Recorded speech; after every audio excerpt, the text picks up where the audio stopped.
எல்லாருக்கும் வணக்கம். மறுபடியும் அனைவருக்கும் குடியரசு தின வாழ்த்துக்கள். குடியரசு தினமும் இருந்தாலும் சரி, அது சுதந்திர தினமாக இருந்தாலும் சரி, தேசப்பற்றை மக்களிடம் எடுத்து செல்கிற நாளாகவே அதை நம்ம பார்க்குறோம்.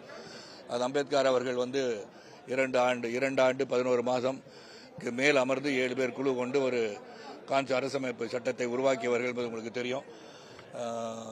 1950ஆம் ஆண்டு குடியரசாக ஏற்றுக்கொள்ளப்பட்டு இன்று 76 ஆண்டுகள் கடந்து ஓடிவிட்டன.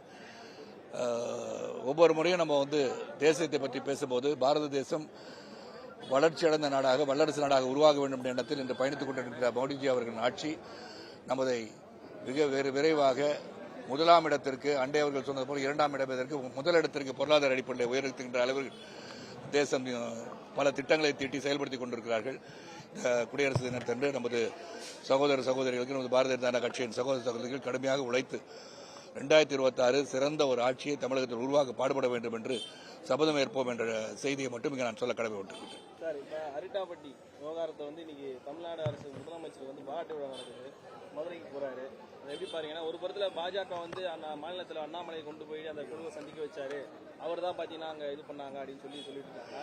இப்போ இவங்க பாராட்டு விழா முதலமைச்சருக்கு நடக்குது. அங்கே இருக்க மக்களுக்கு அமைதி கிடைத்து விட்டது. அதற்கு காரியகர்த்தாவாக இருந்து அண்ணாமலைஜி அவர்கள் நேரில் சென்று பார்த்து இதை நிச்சயமாக முடித்து வைக்கின்றோம் என்று சொன்னார்கள். அதை செய்திருக்கிறார். விஜய் புறக்கணிச்சிருக்கிறாரு. இப்பதான் கட்சி தொடங்கி இருக்கிறாங்க. அவங்களும் இந்த மாநில அரசு இந்த நிலைப்பாட்டை எடுக்கிறாங்க. நான் விஜய் அவர்களை பற்றி நான் இப்போ அதிகமாக கருத்து சொல்றதில்லை. இன்னொரு களத்தில் 6 மாத காலம் களத்தில் இருந்த பிறகு அவர் என்ன செய்கிறாரு, என்ன பண்ண போறாரு, ஒரு கொள்கை அடிப்படையில், கொள்கை ரீதியாக அவர் என்ன சொல்கிறார்கள், அந்த கொள்கை ரீதியாக நமது தமிழகம் வேறு ஒரு பாதையில் எடுத்துச் செல்ல அவரால் முடியுமா முடியாதா என்பதை சிந்தித்து பார்த்த பிறகு நான் பேசுகிறேன்.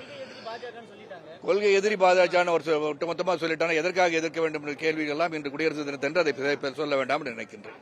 அப்படி இருந்தால் அவர் விஜய் அவர்கள் முதல் மீட்டிங்லே அன்பு சகோதரர் முதல் மீட்டிங்ல கவர்னர் இருக்கக்கூடாதுன்னு சொன்னார். அப்புறம் கவர்னர் எதுக்கு போய் பார்த்தான்னு தெரியல. ஒருவேளை கவர்னர் நீங்க இருக்கக்கூடாதுன்னு போய் கேட்க போனாரான்னு தெரியல. அதே அவர் கொள்கை தெரிஞ்சு போச்சு. அப்புறம் ரொம்ப ரொம்ப சந்தோஷமா இருக்கு. அஜித் அவர்களுக்கு பாராட்டு.